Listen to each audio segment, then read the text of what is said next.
Alrighty, I am going to share my desktop.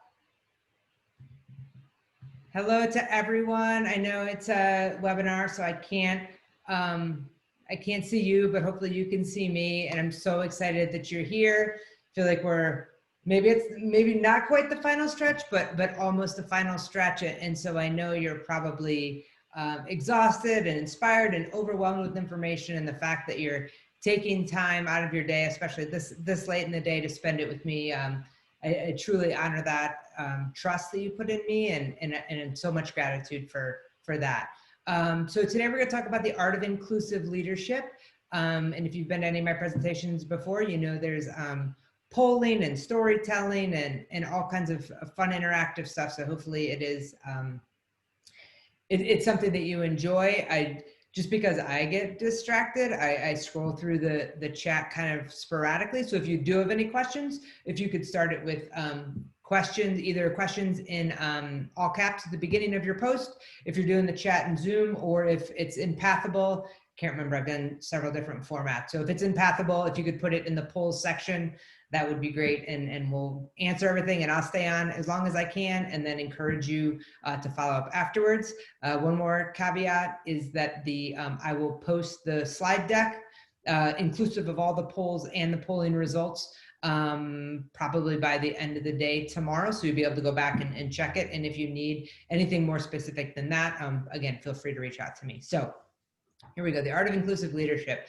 It's always such a fun one for me to do, because a lot of what we talk about throughout Out and Equal is so tactical, right? It's amazing. It's so inspiring to listen to so many stories and be so inspired. But it's, how do we personalize it, right? How do we make this journey that we're on that's so unique to us, not like the path anybody else has walked? When you look at the amazing people that have been on the main stage or any of the sessions that you've gone to, and I'm happy to give accolades to all the one I went to and attended, and just so amazing. But we're not trying to fill anybody else's shoes, right? We're trying to create our own path, and I'm not here to show you the way. That's, none of us have that ability, right? Our goal is to show you that there's just is a different way, is the way that I've done it. I can share my experiences, but that's the beauty, and why, to me, inclusive leadership is an art, because there's something personalized about it. What do you know, how do you see the world, and how do you see yourself in the world? How do you write your own story within that change that you want to make? And yeah, this is about diversity, but at the same time, it's about embracing our sameness, recognizing our difference, and moving together as one, because we're stronger when we can all be authentic. And to me, the beauty of art is that it's messy. And this inclusive leadership work that we do, it's messy. There's no expectation. I would hope, if you haven't changed your mind already, if you set the intention right now that your journey to and through and embodying inclusive leadership is going to be clean, is going to be without mistake, is going to be without hurting somebody's feelings, without leaving people out, that's not what we do, right? We're not here to be perfect. That's such an impossible task. We're here for progress. We're here to stumble again and again, and then get back up and keep going, because the work that we do is so much more important than the fear that we feel or the shame that we have from mistakes that we made, right? That's what's calling us is so much bigger than us, that we have to continue on. So it's going to get messy. People are going to get their stuff on you, right? You're going to get your stuff on other people, but we continue on and we keep going. So that resilience, I think, is the part of this. The art is the personalization, but the leadership nature is that this is something we do every single day. It's the way that we lead in our communities, in our families, from behind our desk, at our job. What we do, the way we do anything is the way we do everything, right? So that integrity is so incredibly important to us. So I do polling throughout, and so where did it go? Okay. And so if you go to pollev.com/Ashbeckham, sorry, I should have put that in the chat. But it's Pollev, POLLEV.com /Ashbeckham. To me, in the world that we live in today, as leaders, if we want to be inclusive, right, and we want people to bring their whole self to work, we have to give them space to bring that whole self, right? That they have to be able to know, we need to know how they're feeling. And that doesn't necessarily change our interactions. We don't not tell somebody bad news or have a hard conversation because they're having a bad day, right? Sometimes these things can't wait. But we have the empathy and compassion to know how hard these times are, differently hard on everybody. And so as leaders, we need to have this broad scope approach of what the world is like. And right now we get so myopic because honestly, so many of us are just trying to get by. We're just trying to get to the next day. We're just trying to get to the next moment, really. So I feel like we're in survival mode for so many reasons. But to be able to step back and recognize what so many other people are experiencing, people within our own communities, this explains the diversity. So look at all of those. And I've never seen in the last 6 months tired be so apparent, right? But we are, it's exhausting, and we have so much information, and with the breadth and the expanse of the perspective that Out and Equal has taken this year, it feels heavier. The environment we're in feels heavier. We feel like there's so much more to do. And maybe part of that is the privilege that we thought we had come so far, right? Our short-term perspective or our narrow perspective hasn't allowed us to see the universality of the struggle, right? And now we know, and you can't unknow those things. So now we have to take action. So how do we lead? And when we find one of those words that are a little bit off, right? A little bit different. Not like the other one. What was the one that I just saw? Annoyed. Somebody's annoyed. I completely get it. But let's get to the root of that. I mean, not you personally. I have no expectation that you're going to do that. But that, like, what's going on under there, right? If we want the best from our people, we want them to be able to show up authentically, we need to be able to catch them in their authenticity. We can't say that some of these answers are not allowed. You can't feel something, right? If somebody is brave enough and vulnerable enough to share with you that they're feeling the feels, we have to be able to catch those feelings. Acknowledge those feelings with no expectation of fixing them, right? But just be somewhere where people can land. So as we continue to go through the process, right? And a lot of times when we feel overwhelmed or we feel like things are too much, right? We sink down, we take up less space because maybe we're unsure of ourselves. Maybe the thing we thought we know has been questioned, right? The responsibilities seem so great, but now is not the time to shrink back. Now is the time to stand up. Now more than ever, we have to know that just like Nelson Mandela said, this is my favorite quote from him, there's no passion found playing small and living a life that's less than the one you're capable of living, right? There is so much that we can do. And I would think, at least for a moment during this week, you thought, yeah, I could probably do more. I got to figure out a way to do a little bit more. I have the responsibility to do a little bit more. I can be somebody else's example. I can be a little bit more out. I can be a little bit more of a leader. I can challenge those microaggressions. I can have those hard conversations, right? And that's where we are, right? And we live, our life is filled with passion, right? That's what drives us, what fuels us. It's why we do what we do. But that tank gets empty when we play small, when we scroll back. So when we think about being bigger, we don't necessarily have to be a blowfish, but we're a little bit bigger than we were before. And at the very least, we don't play small. So if we're trying to create this inclusive culture and we want to be inclusive leaders, then how do we dive into that, right? How do we tackle diversity? And we know diversity and inclusion, separate things, right? Diversity being kind of those box checking differences that we have. Inclusion being that sense of belonging, right? The business of belonging that we've been talking about all week. But we have to know what diversity means. If we want to bring D&I into the conversation and have some conversations, knowing that correlation is not causation, right? Just because we have diversity doesn't make us inclusive, but it gives us the tools that we need to be able to be inclusive. we have to know what diversity means to everybody. And we can't just decide who we are or are not going to include, right? We can create parameters around respect, openness, right? But we have to meet people where they are. Okay, so that's our responsibility. And so part of that is that expansive knowledge, right? That what diversity means to me, it might not mean to somebody else. And if I'm going to have the conversation, I need to have a broad understanding of what that might mean.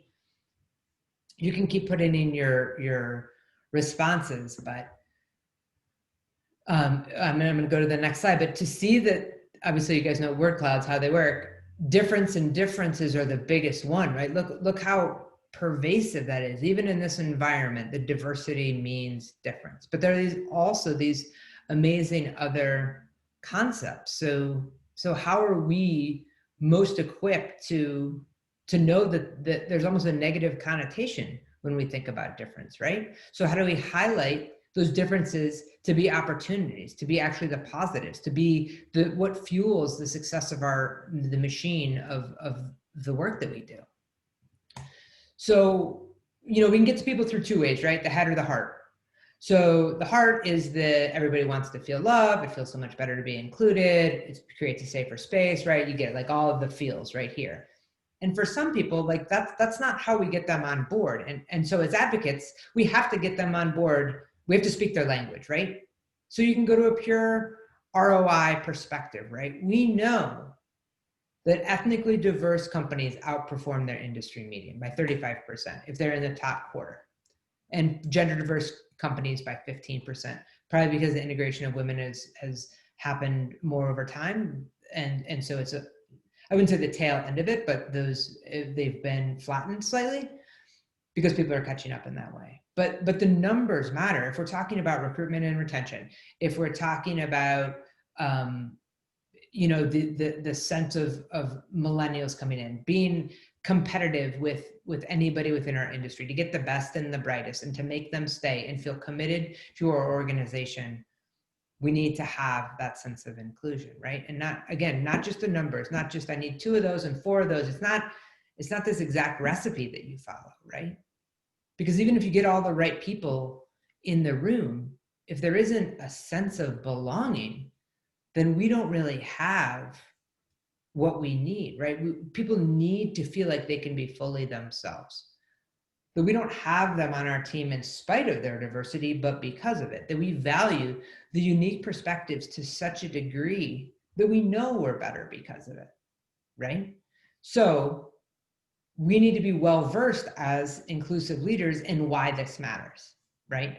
What are we trying to do as leaders, and why does it matter? And how do we have a conversation with anyone who questions it and speak to them on in whatever language will make them understand why this is so vital to the work that we do.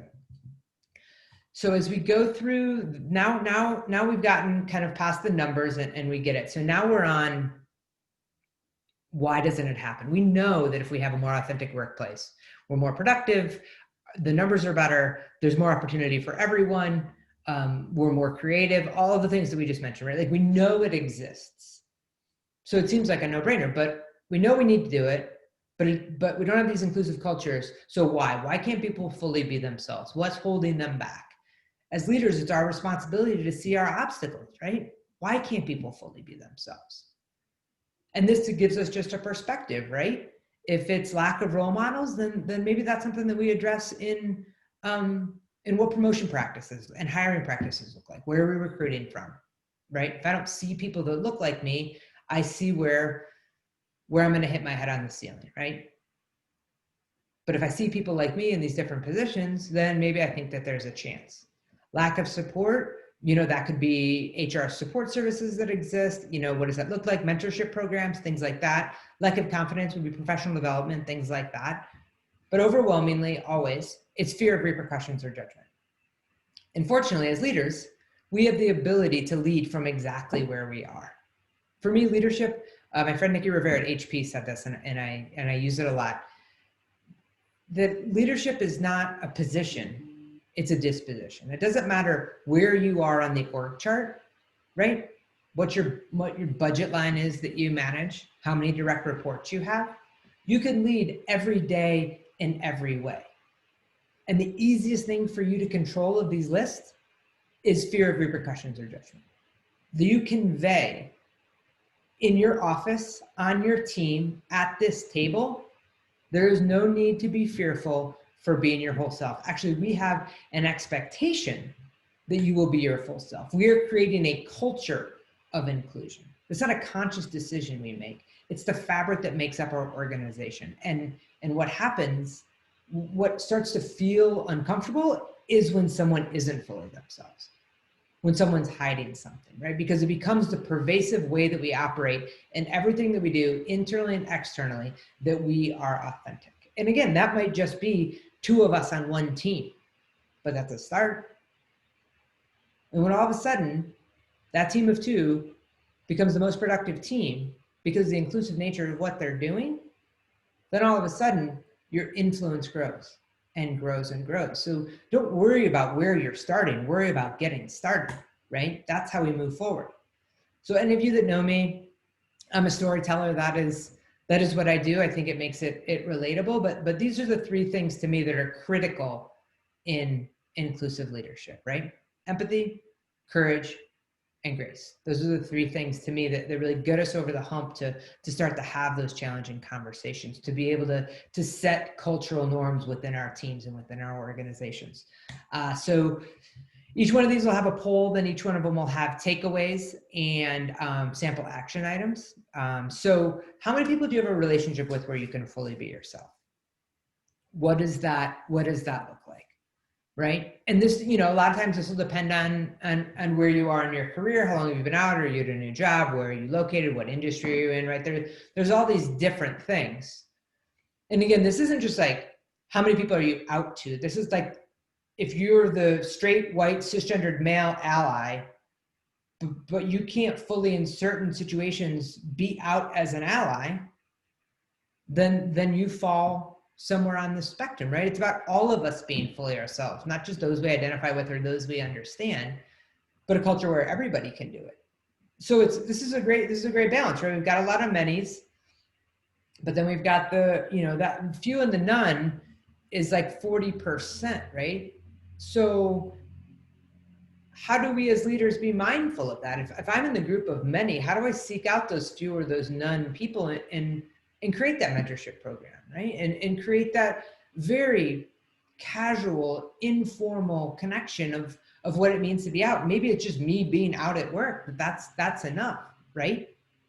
But then I'm open to those conversations. Or do I use nonverbal cues, like a picture of my wife in the office or a rainbow lanyard on my staff ID, right?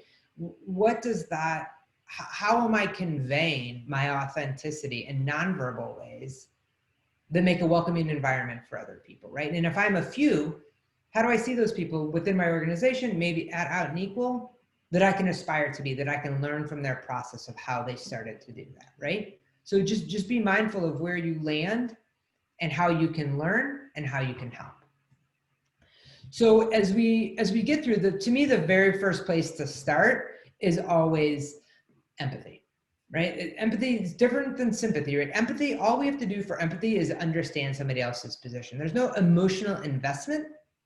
It's really analytical, actually. Sympathy has an emotional connection, sometimes goes towards pity. A lot of times it's about somebody else's misfortune. That's not what we're talking about here. Empathy is just understanding somebody else's perspective. Simple. And if that's it, I don't have to agree with it. I don't have to condone. I don't have to do anything. Nothing's on me. There's no onus on me, but to understand. That really means I can empathize with just about anybody, right? I can get there with just about anybody. So for me, this display of empathy happened several years ago, 15 years ago at my sister's wedding. And this was no ordinary wedding. This was a Midwestern Ohio wedding, right? I grew up in Toledo. There was like 500 of my sister and my parents' closest friends and family there. Gaudy chandeliers in a hotel ballroom, 5 forks at each place setting. Like this was over the top. I mean, I adore my sister, and her wedding was over the top. So I found myself there, and I had moved out to Colorado several years before, had come out, was comfortable. My family was somewhere between like apathetic and happy for me. somewhere on that continuum. And so I was thrilled to be there and be part of it, but also a little bit hesitant, right? Like, these are people I hadn't seen in a long time. Word travels fast. You know, I certainly didn't want to upstage my sister at her wedding, but I knew that there would be some uncomfortable conversations. So I'm making my way around at the reception and doing my maid of honor duties in a black strapless dress and heels, because sometimes you don't want to argue with your mom over what you're going to wear to a wedding. So I'm making my way around and land on a table of these people that had known me for years. And there's this kind of awkward silence, and you know, there's obviously this very brightly colored rainbow elephant in the room that nobody's talking about. And so I kind of start to walk away, and one woman stands up and kind of stammers, Ash, you know, we were talking about it, and it's just important to us that, you know, we want you to know that we love Nathan Lane. And I, you know, you're just like, wait, what? And I was like, oh, you know, the birdcage is really great. It's excellent. Okay, I gotta go. And then the next woman says, well, have you ever been to San Francisco? And I was like, yeah, you know, we have friends there. San Francisco is great. Well, we've never been there, but we heard it's fabulous. And then the next woman stands up and says, would you know my hairdresser, Antonio? And I was like, girl, I live 1,500 miles away and go to a barber.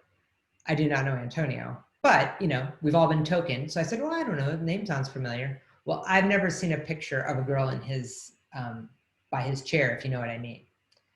And I was like, I gotta get out of here. This is terrible. This is going downhill so fast. And so I was like, all right, I'll talk to y'all later. And then it was 8 tap, right? So this fourth woman stands up and is like, you can tell she's like, she doesn't have any options, right? She's so frustrated. She's like, Hollywood's taken, hairdressers are taken, San Francisco, like, what's left? There's nothing left. So finally she says, well, sometimes my husband, Tom, he wears pink shirts. And you can see Tom's face is like, he looks at his friends and he's like, it was Susan G. Komen golf benefit. I mean, I don't really like pink, but pink's fine, but I don't know. And just stammering, right? Like, you just want him to like take some bread and stick it in his mouth. And so I was like, thank you guys, I gotta go.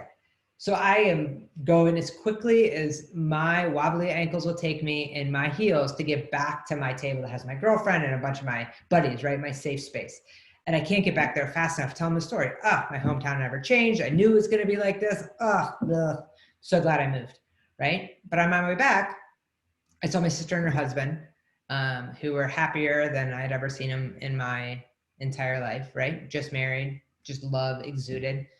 My uncles that hadn't seen each other in a decade, that were sitting down having a beer together, right? And just like love, it's like very pervasive love just exuded from everyone. And then this couple stopped me and said, hey, Ash, you know, we know that you can't get married. It was before marriage equality. We know you can't get married, but if you ever have a celebration, we want to be there. And then all of my bluster was gone, right? It was such a moment of people being like, hey, we know you can't do this. We can't imagine what that would be like, but we want to be there for you. Sure, I could have gone back to my table and, you know, chastised their unworldliness and the inability to jump through the politically correct hoops I had brought with me. Or after that interaction, I could empathize with that whole table, right? What was important to them was not that they said the perfect thing, because they were never going to come up with that, but they said something. And the worst thing would have been to say nothing. And what was more important than their pride or their awkwardness or their discomfort was for them to let me know that they knew and it was okay. Sometimes you get to pick your allies. Sometimes your allies pick you. And who are we to say who gets to be an ally, right? Who are we to say how high you have to climb, how well versed you have to be in the vernacular? If you know the 56 genders on Facebook, oh yeah, then you can get on the wagon. That's not how it works, right? We need all the allies we can get, and it is our responsibility to welcome them. If we want people to be inclusive, we have to be inclusive ourselves. So we steel ourselves against that. We see ourselves as the true leaders and role models that we are, because that's how people see us, right? They see us as those people that they don't understand, but they want to, right? And we can trust people's intention.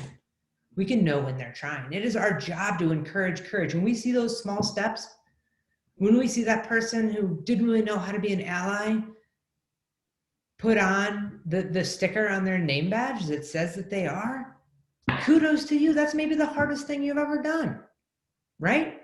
And then there's more. There's always more when that comes from. We know what positive reinforcement looks like, and we know what negative reinforcement feels like, right? And we need to be able to be uncomfortable, right? To think this is going to be a walk and everybody's just going to get us and accept us and whatever, that's asking way too much of the world, right? This is an interaction. We can't have these expectations and expect that of somebody and not being able to do that in return. And that we have to be able to listen without judgment, right? That's that meeting people where they are, right? That's our job. It's what we do. We're bringing people together. That's what we do. And writing people off because they make one mistake, I would have lost a lot of people in my life if people employed that on me, right? So we know that, what if we give everybody the benefit of the doubt that they're allies in waiting, right? They need the coach and the courage and the help to get there, and we can fill that role, right? That we can be active allies to our allies, right? It's just not on somebody else. Sometimes you need a hand or a boost, right? And that's what we can be there for. So find an aspiring ally to mentor. You know there's somebody that you wish could go to this conference that isn't here for whatever reason. Now you have the knowledge, you have the interaction, you have the responsibility to go back and mentor that person. We learn best when we teach, right? And we go on this journey together, and people can ask us uncomfortable questions because we know their heart's in the right place. We can have awkward conversations because they're trying to better themselves, and we can be part of that. We can help that happen.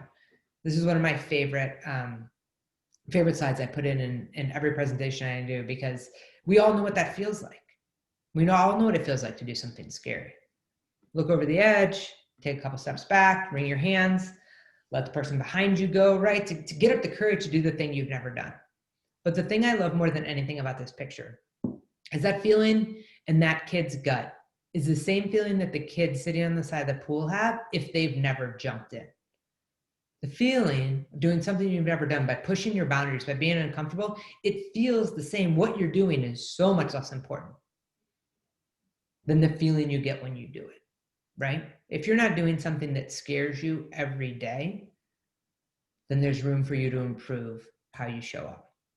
So we're going to make it, I'm already going on too long, but hopefully the extra 5 minutes we can push through. But for me, I want to know what's happening in my body, right? When I get that feeling, that nervousness, that's scaring myself of moving forward, what does that actually feel like? So here's our brain, and in our brain we've got serotonin, which is happy hormone, so like makes us empathetic, compassionate, social. You get it when you like hug a friend or finish your race, right? It's like makes you want to be around people and be with people and be in community. It's like bourbon floating around in there, right?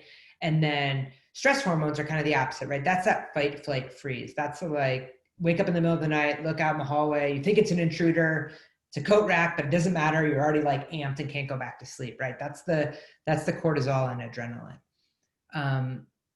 And whichever one we have flowing through us at a greater quantity, that's how we're going to react, right? And in most situations, we want to be compassionate. We want to be interactive, right? The fight, flight, freeze doesn't serve us. Unfortunately, stress hormones have 3 distinct advantages over the happy hormones, right? So we're already at a disadvantage. So the first one is that stress hormones have been around for about 150 million years. This guy's not worried about being politically incorrect. He's trying to not get eaten by a bigger lizard, right? It is established. We become rational later, but that reptilian part of our brain is always there. Second advantage is the actual distance that the signal travels to release the stress hormones is shorter, right? So if somebody's in front of you and they're holding a balloon and you know they're going to pop it, right? And when they do, you still jump. You rationalize instantly that you're not in danger, but you still jump, right?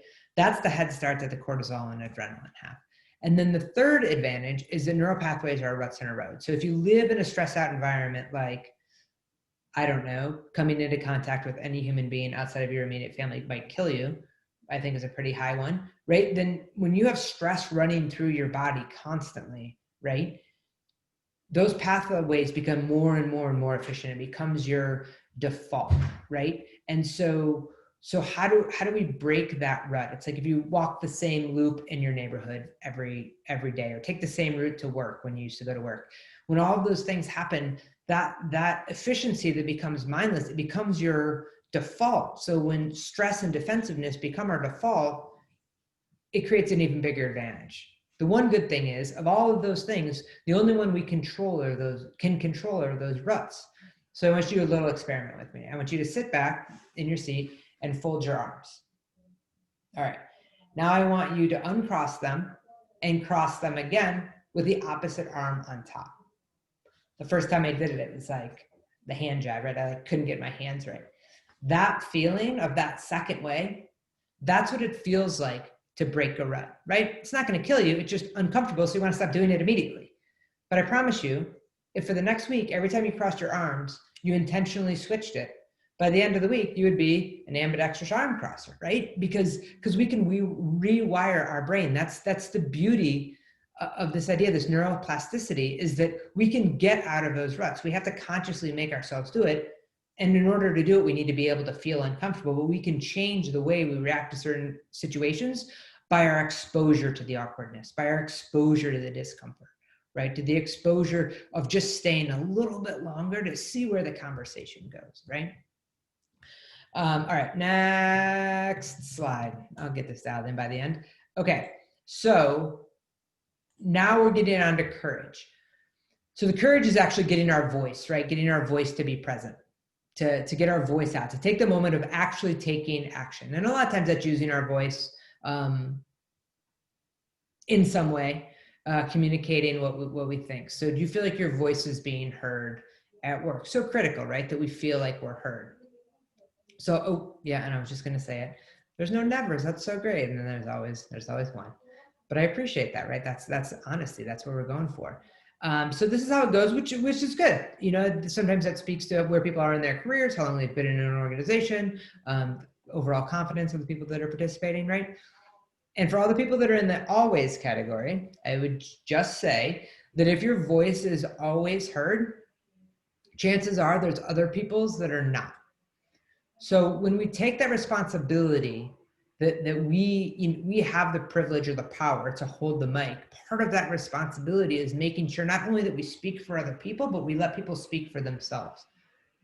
That we use that power to encourage that diverse perspective, right? That we're enabling people in the room that have some of those fears, lack of confidence, right? That we want their opinion too, that it matters. So know that the power that you hold. And then the next one is, do you feel like your associates' voices are being heard, right? So do we have people that aren't spoken for, people that aren't represented, right? What does that look like? And then what is our role in that? How do we make sure that, oh, no, not a never yet. Do you feel like, where does our responsibility lie in making sure everybody at the table has a voice, right? And that's critical, especially now when we're lacking that connection, that we want people to be able to engage. And we can keep going. I'm just going to go back to the deck. So poll. Okay, here we go. Courage. So we've got empathy, right? This willingness to just understand somebody else's perspective. Critical as an inclusive leader, right? Because again, we don't get to decide what that. If we're going to be an inclusive leader, we're inclusive of everyone, right? Wherever they are, we got them. We just want them to be fully themselves, right? So then we have to have courage, right? We have to have the courage to have those hard conversations, to actually take action around microaggressions that we see, right? We have to do something about it, right? We have to change our own patterns. So for me, we all have places that we don't like to go, places where we can't be ourselves. For me, the scariest place to go is a public bathroom. When you're gender nonconforming in the way that I am, in my androgynous dress, women's restrooms are scary places. And I share this story because there's probably a handful of people, and probably in this crowd more than a handful, of people that have been misgendered. But for those of you that haven't, all of us have been called something we're not. People have assumed stereotypes about us that are wrong. And then what do we do in the moment when we are publicly categorized in a way like that? So for me, airports and malls are the worst. Airports, I think, because people are just always so amped, right? And so when we find ourselves in these situations, when you know going into something that is probably going to be lousy, you prepare yourself, right? There are these survival instincts. You either don't fly anymore, or you figure out how to get through it, right? We steel ourselves against those challenges. And so for me, I'd have a plan, right?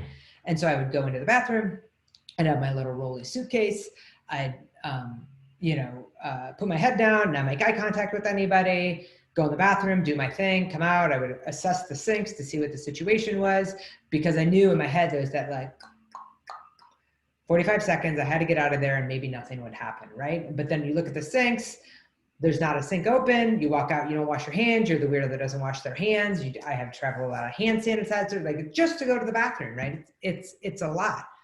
And more times than not, somebody would stop me, or I'd get the quizzical look from the grandma, or the like giggle from the little kid. And then every now and then somebody would actually say something, and I would just like shrink down. It was the epitome of being small. I would feel simultaneously under a spotlight and so unseen.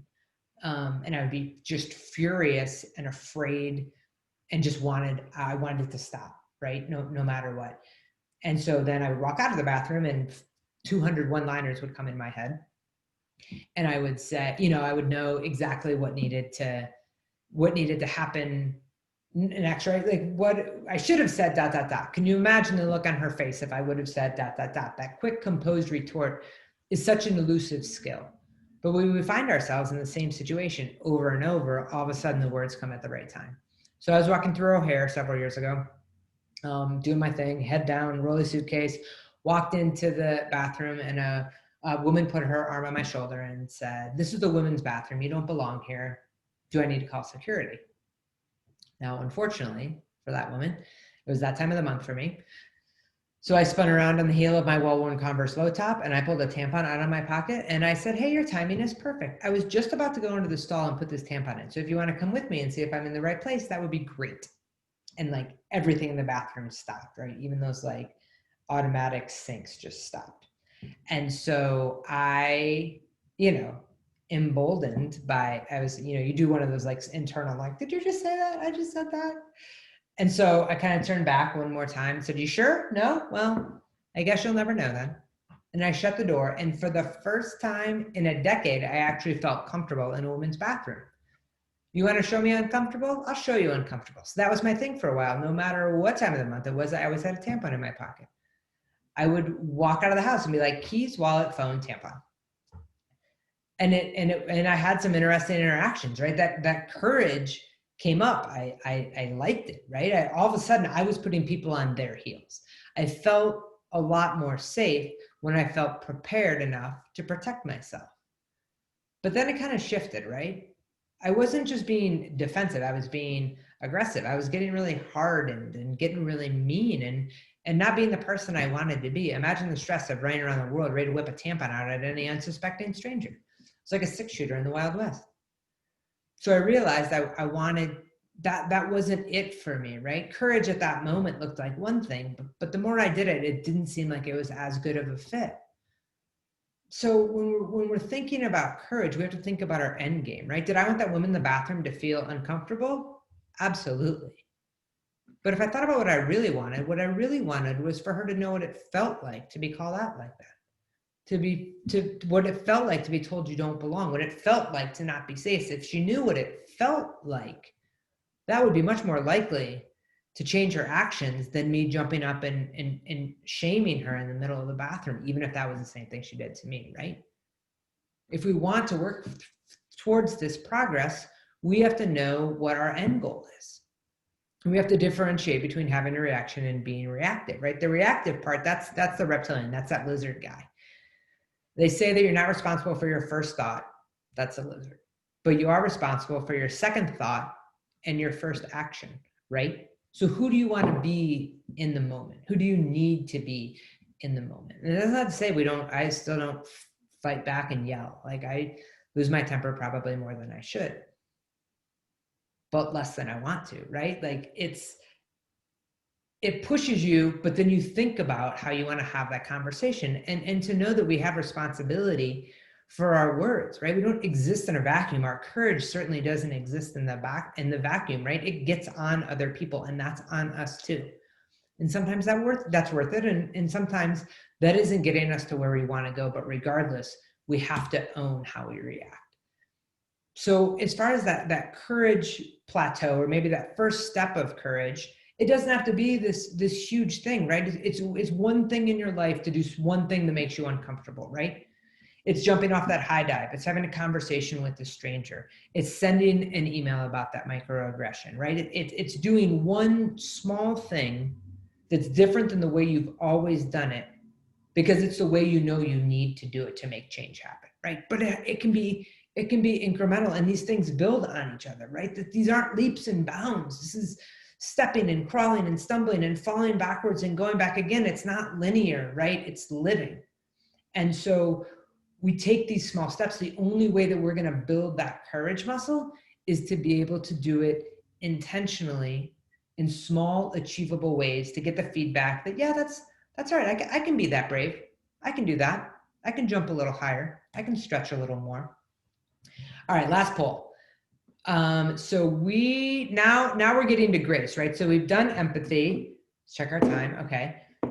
We've done empathy and we've done courage, right? So I understand what it's like to be somebody else. I have the courage to actually do something, but then how do I make it most effective, right? How do I find that nuance of putting those two things together, right? Knowing maybe the circumstances of somebody's life, asking the questions to figure out the best approach, right? Using all of the tools in my toolkit to be able to get the lasting effect and impact that I actually want, right? That's the grace part. It's the big picture. So do you feel like you belong at work? That sense of belonging, that sense of coming home, that sense of like, cheers, right? When Norm walks in, like it's that like, hey, you're here, we've got you. Good day, bad day, both, neither, whatever, we've got you. Exactly as you are. I don't want to just hear your good stories, right? I want to hear the tough ones too. And I'm here for you. And I'm understanding of that. And I want to support you in however I can, right? That's that sense of belonging. So, it's good. It speaks to the climate that we exist in a lot of our organizations. But if we're looking at it, we're still, 40% is that sometimes, rarely, never. So how do we make sure that we reach out and we figure out why those people feel like they don't belong? It's because they can't be themselves. It's because they've felt those microaggressions and they don't feel like they can do anything about it. Are they just getting by? Are they not sure who they are? Is there some significant change happening in their lives that they don't feel like they're supported in, right? Like, we got to get to the why. We got to get to the why, right? That's how we can make it better. But to do that, we have to be vulnerable enough to share our own stories. So this takes me to the last story. So we're talking about grace again, that bigger picture, and sometimes we can see it, and sometimes some people have to show it to us. But for years, I worked at a restaurant in Boulder, Colorado called the Southside Walnut Cafe. During my time there, I went through a period of militant lesbian intensity, right? Shaving my head, not shaving my armpits, quoting Ani DeFranco every chance I could, right? Like I was in it. I was feeling myself as a lesbian. I loved it, right? And everybody needed to know. And I was, still in a, my gender expression was different. My gender expression was, androgynous, I just didn't kind of have myself figured out at that point. But anybody that questioned it, had a variety of 4-letter words for them usually. So I was just like really like intense and cranked up. And usually when I was at the restaurant, pretty regularly, I would get a question that would come typically from a little kid. And, they would kind of look at me and look at their parents and look at my outfit and my hair and whatever, no makeup. And they would say, are you a boy or are you a girl? And there would be this familiar, awkward silence. I mean, there would be this awkward silence that would happen every time. The dad would nervously shuffle his newspaper and the mom would shoot a chilling, what did you just say?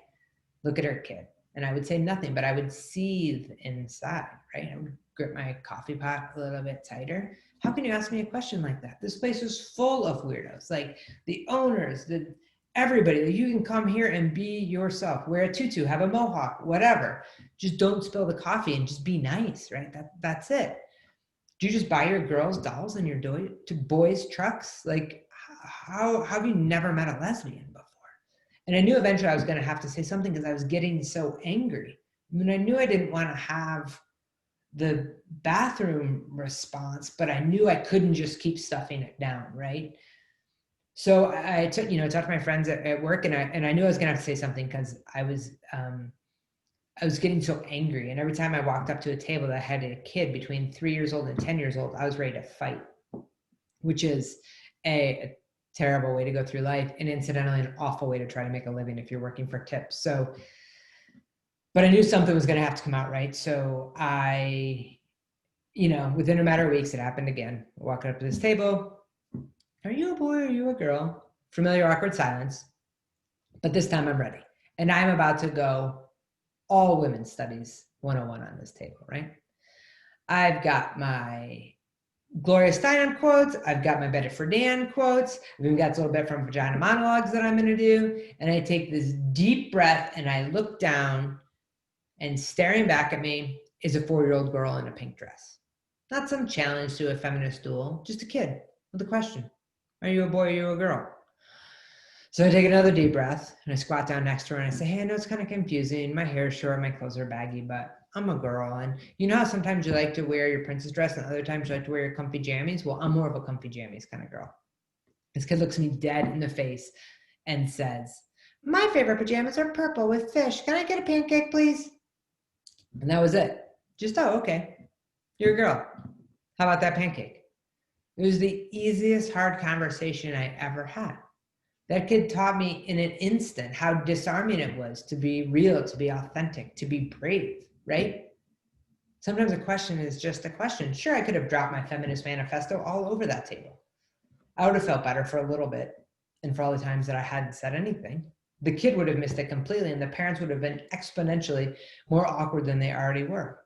It wouldn't have created the change that I wanted, right? And it changed my life. Did it change their life? I don't know. Maybe the next time they saw somebody that looked a little bit different, or one of their classmates came out, or whatever, that they remembered the time that I was nice to their kid. Maybe they never thought about me again. But I want to live in the world where those little interactions make a difference. That little bit of grace, that little bit of compassion, that connection that we have, that's where change happens. That grassroots nature of it, right? We don't wait for legislators or administrators to mandate our acceptance. We make that change ourselves by having those little conversations, those brave conversations, those vulnerable conversations every chance we can, never knowing what that small interaction is going to do. But all those ripples add up to something, right? You're influencing people right now just by being yourself that you will never even meet, that will never walk up to you and say thank you, right? Don't ever squander the opportunity to be that example, to be that person that you want to be. So as we go through the grace piece, right, those ruts we get in, the way we've always done it, what's worked for us in the past, that natural defensive nature that we take, we got to try to break those ruts. Sometimes we get knocked out, sometimes we jump out, sometimes people help us out, right? But we have to look for those opportunities to do things differently. And that those olive branches, those peace offerings can come in a lot of ways. We have to be aware when they show up. And that we can trust our gut, right? We know when someone's trying. I can't expect you to know what it's like to be me because you've never been me. And once I tell you, or I tell you that your behavior is hurtful to me and you continue to do it, okay. But to assume that you do it the first time with malintent, it's missing a lot of opportunities to find allies, right? To again, meet people where they are. And the only thing that we have control of is how we act in any situation. We can be that catalyst. We can be that entryway. We can be that breath of fresh air, right? We can be that place where people can ask a challenging question, right? We can have that power to be whoever we want to be in any moment. But sometimes when things get heated or they feel intense or we feel attacked, right? Or we feel as an ally that our people are being attacked, we get super protective. And so we have to take a second to decide who we want to be, how we want to act, how to be the truest version of ourselves in any situation. And sometimes we just need a breath. Sometimes we need to walk around a block, but to give a second for those happy hormones to catch up with us, we need to build in those breaks, because we know that the beauty is in the mosaic, right? When everybody can be a full version of themselves, that's when the picture gets beautiful. If I'm defined by one characteristic that's different from everybody else in the room, that's isolating and unrelatable. But when everybody fully expresses who they are individually, then that one thing about me that makes us different is so far on the bottom of the list of the things that connect us, right? And if any of you were at an Equal a couple years ago and you saw Amber Hikes on the main stage, she did this amazing piece on intersectional allyship. She's now the Chief Diversity Officer for the ACLU, but go back, Amber Hikes, Google it, it's amazing. But if you go back and check it out, but this is essentially the summary, that we have a responsibility as allies. And just because we're part of a marginalized group, we don't get a pass on the ally thing, right? Like, well, I'm marginalized, so I'm automatically an ally, or I don't need to be an ally, I need people to be allies for me. That's not how it works, right? We have to be able to step up for other people. You don't have to be one of to stand with. And you don't even have to understand to respect, but you have to know who you're standing up for, right? So when we go into situations, we need to interrogate the room. Who isn't represented? Why? What can we do about it? Do we represent that voice, or even more effectively, how do we get that person in the room? How do we gain that representation, right? And how do we make sure that the people that are marginalized, where the voices aren't heard, whether that's people that are lower on the org chart, right, or that are minimized, or just more more introspective, right? How do we get them to be able to more effectively bring up their voice? How do we encourage that courage? Oh, I really like what Susie said. I want to go back to what Ted said, right? How do we do that? And then calling in versus calling out. These are two amazing tools. Calling in is that, like, hey, you're part of this. Also, the thing you said, not cool. Not sure what you meant. This is what it sounded like. Do you want to talk about it, right? It's that, like, you have broccoli in your teeth, right? Like right there. You got to get it out. It's annoying and it's awkward, but you want to be told that that's happening, right? It's that bringing people in. It's that inclusive nature of meeting people where they are. Calling out, also a vital tool when unacceptable behavior exists, and we need to publicly make sure people know that's not how we do things around here. Also a helpful tool, but obviously more exclusionary. A good leader knows when to use which one, right? And the calling in is a lot harder, but it keeps people a lot more connected. So how do we master those two skills? And allyship is just so critical. When we think of everything that's going on in the country right now, it is our responsibility to step up for other people, to be so ingrained in the movement that we know injustice anywhere is injustice everywhere, right? That we have to be able to step up for people, right? And that we have a responsibility to do that. We also have to know our place, right? To not use our privilege to take the spotlight away, but to amplify voices, right? To be part of the solution, to educate ourselves, to be an ally, and then to be an advocate, right? That is what we do. That might be the most courageous thing that we do, is get to know how we stand up for somebody else, know how to ally, learn how not to, and then share those experiences, right? This is my favorite Martin Luther King quote, and it feels so relevant at this time, right? In the end, we will not remember the words of our enemies, but the silence of our friends. We have to be able to speak up. We have to be able to stand up. What if everybody that we knew could just do one more thing? Could just be that much braver, could just step up that much more. Not, feet and stories and floors, right? But incremental inch steps of being just a little bit bolder, just a little bit more authentic, just a little bit more themselves. Imagine the change that that would make.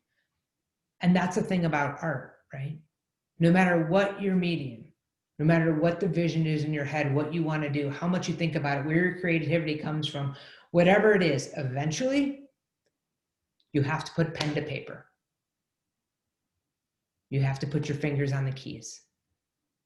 You have to put your brush to a canvas. You got to get your hands in the clay. You have to take action. You have to do something. Because without that, it's just a blank canvas on the wall. And we are not at a time for blank canvases on the wall. We need your leadership from exactly where you are, exactly who you are, as you are, with your only goal to learn and be a better, more authentic version of yourself on the way. Thank you for all you do in the name of diversity and inclusion. Thank you for being part of this panel. Thank you for your patience in the beginning. I'm really upset about the automatic update, but I appreciate you being here, and I'm gonna stop sharing the screen. Here's my contact info, and then my email is just ash@ashbeckham.com, or you can get me through the Pathable app and I will respond to you. I look forward to connecting and continuing the conversation, and I will stick around as long as we can for the Q&A. Let me get off of this and figure out how to get there. Chat, and oh no, we can't, you can't. Sorry, the other ones I've done, you could unmute yourself. So, well, thank you all so much. Yeah, you can definitely get the presentation as a file. Ross, I'm gonna put it up on the in the Pathable app by the end of the day tomorrow. If you don't, shoot me an email and I'll send it to you. And I'll integrate all those slides so it's like a little bit more seamless in the way that it was. Thank you everyone for all the love. It's so amazing. We'd love to connect virtually. Got you. Jeff, I will work that out, or come find me in case I lose this. Let's see, anybody else? Let's see. Y'all are amazing. Loving you. Oh, okay, here we go. Brittany. I remember my godson crying when he met my brother. At the time marriage equality wasn't passed. He was crying because he was so sad my brother couldn't get married. He just kept saying it's not fair. Oh my God, so cute, right? Kids are like a whole different world. They used to scare the you know what out of me. Now I have one, which I think somehow is even scarier. But they just like they're just perfect. Nobody's more authentic than a 4-year-old, right? Like they're just gonna tell you exactly what they think. It's like embrace your inner 4-year-old, right? Kids just want to understand. Adults bring judgment. Thank you, Carl. That is brilliant. Exactly, right? We bring all of our stuff in our lens, right? That's where the empathy piece we lose. Let's see. I don't see any questions. If you did have a question and I haven't gotten to it yet, just hit me.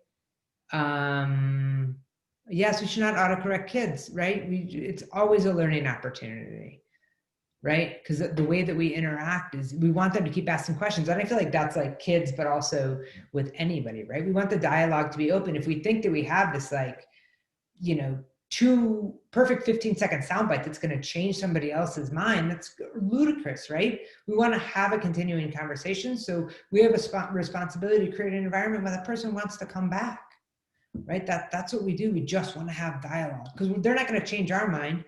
We can't want to change theirs either. I can't remember who said it, but there was this brilliant small session at Out and Equal last year where this dad, I think he was from Utah, and his kid was trans, and they were going in to speak to a local public official, and the person who was with them said, "Listen, our job is not to change this person's mind.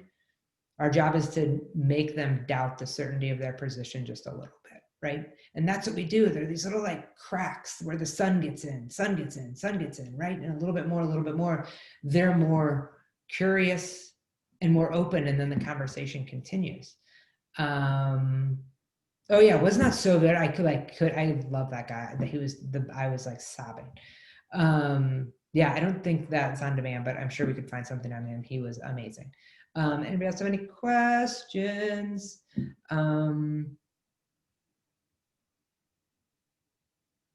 She said all people were in same-sex relationships. That's hilarious.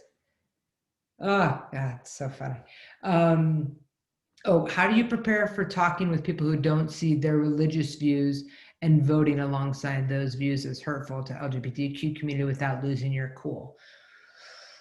Well, I think there's some really great inclusion work that's being done with religious organizations, and so I think I'm never going to win an argument with somebody on the religious backbone, right? I can go to like the real basic tenets of Christianity that I believe in, but I think we're not going to win that argument. I think we just present how it makes us feel, right? Like when we want to connect with people, we either use facts, right? We use facts on how certain policies or bullying or non-inclusion practices increase the rate of suicide for LGBTQ kids to be 5 times what it is of white straight binary kids, right? Like that, it's a whole different world. So do we use facts? Like we figure out what's going to get to them, right? To fight the religious fight, unless you're well versed in it, I think is challenging. But to be able to get to them on that heart and core level, and then also knowing, it was brilliant yesterday. Somebody said in the plenary was, I think it was Chantal, said, you have to meet people where they are, and sometimes you got to leave them there. So brilliant. I loved it. Like we can meet people where they are and we can have that conversation. But again, we go in maybe with the perspective of trying to understand them, not trying to change their mind, right? Trying to give them our perspective, but also listening to theirs, that it's give and take, knowing that we won't be able to convert everybody, right? But we do the best that we can. We share our stories. We know how it makes us feel. And then if they still choose to act in a certain way, then that's, we got to walk away from that one, right? Or we at least leave the door open for continuing conversation. But there's so much good work to be done to put our energy in some of those efforts that seem futile. I would try to redirect. I think if it's a family member that gets a little bit more complicated, but again, that's where allies are just so incredibly helpful, right? It's a little bit of an inroad that gives a different perspective. Anybody else? I think this thing, I don't know if it's going to cut us off. It might. I mean, I'll keep going forever, but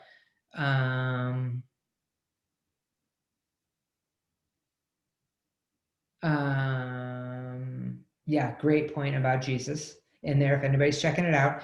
Again, this thing, it might be like an auto stop 10 minutes after. Not 100% sure how that works. But thank you everybody for coming. I would love to continue the conversation. I love the love in the room. Keep doing what you do, and I hope to connect with all of you soon. Thank you for being the brave souls that you are. You are changing the world. Thank you.